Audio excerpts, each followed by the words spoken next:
మనం వీడియోల కోసం కొండకు వచ్చినట్టు ఆయన ఇంట్రొడక్షన్ కోసం కొండ ఎక్కుతాడు అనమాట.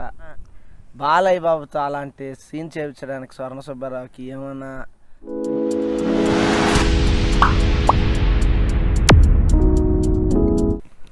హాయ్ ఫ్రెండ్స్, ఈరోజు బాలకృష్ణ గారు నటించిన విజయేంద్ర వర్మ సినిమా గురించి డిస్కషన్ చేసుకుంటున్నాం. ఈ సినిమా స్వర్ణ సుబ్బారావు డైరెక్షన్ చేశాడు. ఈ సినిమాకి కోటి సంగీతం. ఈ సినిమా ఒక మిలిటరీ బ్యాక్డ్రాప్ నేపథ్యంలో జరుగుతుంది. ఈ సినిమాలో బాలకృష్ణ గారు రెండు విభిన్నమైన గెటప్లో ఉంటాడు. మామూలు గెటప్, ఒకటి మిలిటరీ గెటప్. ఈ సినిమాలో లయ హీరోయిన్, అంకిత ఆల్సో. సినిమా బాగుంటుంది. స్టోరీ పరంగా కథ, స్క్రీన్ ప్లే, డైలాగ్స్ అన్నీ కూడా బాగుంటుంది. బట్ కొన్ని ఓవర్ యాక్షన్ వల్ల సినిమా ఫ్లాప్ అయింది. డైరెక్ట్గా చెప్పాలంటే అట్టకెక్కేసిందని చెప్పొచ్చు.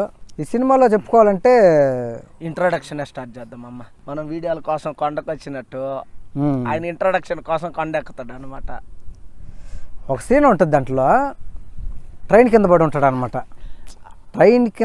ట్రైన్లో పోయే నీళ్ళు ఒకే ఒక డ్రాప్ కంట్లో పడితే ఆయనకి గతం గుర్తుకొచ్చేస్తుంది.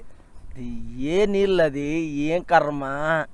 బాలయ్య బాబుతో అలాంటి సీన్ చేయించడానికి స్వర్ణ సుబ్బారావుకి ఏమన్నా బాలయ్యతో అలాంటి మన బాలయ్యకున్న ఆయనకున్న గుణం ఏమంటే డైరెక్టర్ని గురువు గారు అని పిలవడము, డైరెక్టర్కి ఎక్కువ రెస్పెక్ట్ ఇవ్వడము, ఆయన చెప్పింది చేయడము, కథలు ఎక్కువ ఇన్వాల్వ్ అవ్వకపోవడము.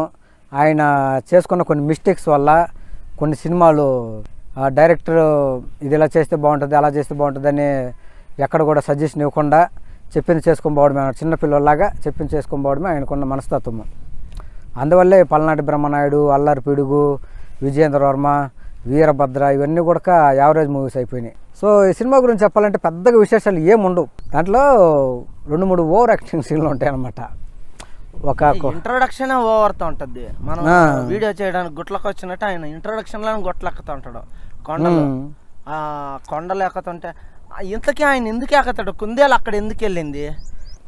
అది సగం కొండ ఎక్కేసి ఉంటాడు, కానీ మళ్ళీ సడన్గా కుందేలు ఆపదలు ఉందని చూసి మళ్ళీ కిందకి దిగి కుందేలు కాపాడి మళ్ళీ ఎక్కుతాడు అనమాట. ఇంకా సరే, ఇంకా బాలకృష్ణ గారు అంటే ఖచ్చితంగా భారీ బడ్జెట్ మూవీస్ కానీ ఆయన ఎక్కువ యాక్షన్ మూవీస్ ఉంటాయి కాబట్టి చేసిండు. అంతకన్నా మించింది ఇంకొకటి ఉంటుంది తెలుసా, ట్రైన్ కింద పడి ఉంటాడు. ఆ ట్రైన్ కింద ఒక అదే ట్రైన్ పోతే డ్రైనేజ్ వాటర్, ఏ వాటర్ ట్రైన్ నుంచి పడితే ఒకే ఒక డ్రాప్ కళ్ళల్లో పడితే ఆయనకి గతం గుర్తుకొచ్చేస్తుంది అనమాట. మెమోరీ లాస్లో బతుకుతుంటాడు. తన భార్య పిల్లలను కూడా గుర్తుపట్టాడు. ఎక్కడో గింబికో గుద్దుకుని గతం గుర్తుకొచ్చినా కొంచెం బాగుండేదేమో. ఇప్పటికీ చాలా మంది ట్రోల్ చేస్తుంటారు తెలుసు. అదొకటి క్లైమాక్స్లో చూడాల వీళ్ళని కత్తిదా ట్రైన్ ఆయన ప్లేన్ ఎక్కేసి వెళ్ళడానికి ట్రై చేస్తూ ఉంటాడు. ఈయన కత్తి తీసి ఆ కత్తిని అలా చూపిస్తే ఆ ఫోక్స్ ఆయన కళ్ళల్లో పడుద్ది. అప్పుడు ఆయన చూడలేకపోతాడు అనమాట. అప్పుడు కత్తి కరెక్ట్గా ఇసరిస్తే కడుపులో గుచ్చుకుంటుంది. So fantastic idea. అలాంటివన్నీ బాలకృష్ణ గారికి చెందుతాయి అనమాట. ఆలోచించినప్పుడు బాగానే ఉంటుంటుంది. అంటే డైరెక్టర్ ఏమనుకుని ఉంటాడంటే కొంచెం డిఫరెంట్గా ఉంది అనుకో. తొడగొడితే పల్నాటి బ్రహ్మలో కుర్చీ వచ్చినప్పుడు కత్తి చూపించి కత్తి ఇసిరేస్తే అదేం పెద్ద ట్రోల్ చేసే విషయం కూడా కాదు. కానీ ఆ సీన్ కరెక్ట్గా ఉండుంటే బాగుండేది. ఫస్ట్ హాఫ్ కొంచెం బాగానే ఉంటుంది అన్న. ఏమి ఎవరు ఎందుకు మర్చిపోయిండు, ఏం గతం ఎతుకుతుండు అని ఆ సస్పెన్స్ అవన్నీ బాగానే మెయింటైన్ చేస్తాం. బట్ మళ్ళీ స్వర్ణ సుబ్బారావు డైరెక్షన్లో ఇంకో సినిమా చేయాలి ఆయన చేసేకి ఈడు తీసింది ఆనిముత్యం అయిపోతాయి. మళ్ళీ ఎక్కడ స్వాతిముత్యం తీసేకొద్దా? ఎందుకన్నా ఆయనకి మళ్ళీ ఛాన్స్ రాలేదు. దాదాపు అయిపోయిన 20 years దాకా అవుతుంది. మోహన్ రాజు దగ్గరికి పోయేటప్పుడు మోహన్ రాజు ఎంపీను దాంట్లో పెద్ద పొలిటీషియన్ అనమాట. ఆయన కొడుకుని కిడ్నాప్ చేయమని చెప్పేసి ఆశీష్ విద్యార్థిని ఆయనే చెప్పుకుంటాడు. అది తెలుసుకొని 2 తలుపులు బద్దలు కొట్టుకుని వచ్చేస్తాడు. 2 ఒకేసారి. అది మామూలుగా ఉండదు అనమాట. ఆయన వస్తుంటే 2 తలుపులు ఎగిరిపోతాయి. ఆ తలుపులు బద్దలు కొట్టుకొని మిలిటరీ గెటప్లు వచ్చి ఆయన మోహన్ రాజుతో చెప్తాడు, పోయి అర్జెంటుగా దగ్గరలో ఉన్న పోలీస్ స్టేషన్లో పోయి స్టేట్మెంట్ ఇచ్చి సడన్ అయిపో అంటే ఆయన మోహన్ రాజు పరిగెత్తి పంచగుడు ఊడిపోద్ది. డ్రైవర్ పైన పరిగెత్తి ఆయన సైన్ చేసేసి అట్ట పడిపోయేస్తాడు. ఆ తర్వాత అప్పటి వరకు ఆశీష్ విద్యార్థి నోట్లో బాంబు పెట్టుంటాడు. ఆ బాంబు బాంబు వేయడము మళ్ళీ తన్ని బాంబు అట పైకి వస్తుంది అనమాట, ఆ బాంబు తీసుకోవడము. సో అదంతా కూడా ఎక్కడ కూడా నీకు సినిమాలో ఆకట్టుకునే సీన్లు, కొంచెం థియేటర్లో కూర్చుందాము ఇంకా ఒకసారి సినిమా చూద్దామనే సీన్లు లేవు.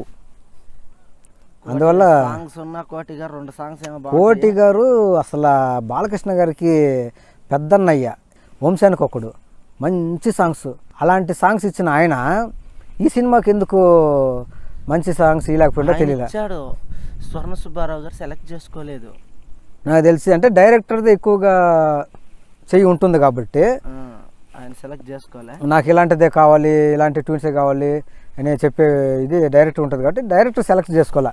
ఆ సినిమాలో ఏది గుర్తుంటుంది అంటే ఈ 3 సీన్లో గుర్తుంటుంది. మోహన్ రాజు ఇంటికి రావడము, ఇంకా కొన్ని సీన్లు ఉంటాయి. ఆమెకి ఏదో ఇష్యూ వస్తే ఫుడ్ పెట్టించడం అవన్నీ ఉంటాయి మనోరమ గారికి. అవన్నీ బాగుంటాయి కొన్ని సీన్లో, కొన్ని బాగుంటాయి. ఈ దాంట్లో నెగిటివ్ ఎక్కువైపోయి పాజిటివ్ తక్కువైపోయేసరికి విరక్తి చెందింది ఆడియన్స్కి. అది బాలకృష్ణ గారికి మంచి టైటిల్, మళ్ళీ విజయేంద్ర వర్మ మంచి టైటిల్. బాలకృష్ణ గారికి సూట్ అయ్యే స్టోరీ కాదు, వేరే హీరోతోనే చేసి ఉండాల్సి ఉంది. శ్రీహరి లాంటి వాళ్ళు చేస్తుంటే అడ్జస్ట్ అయ్యేది అనుకుంటా. ఓకే ఫ్రెండ్స్, మా డిస్కషన్ మీకు నచ్చినట్లయితే లైక్ చేయండి, షేర్ చేయండి, మా ఛానల్ సబ్స్క్రైబ్ చేసుకోవడం మాత్రం మర్చిపోవద్దు. Thank you.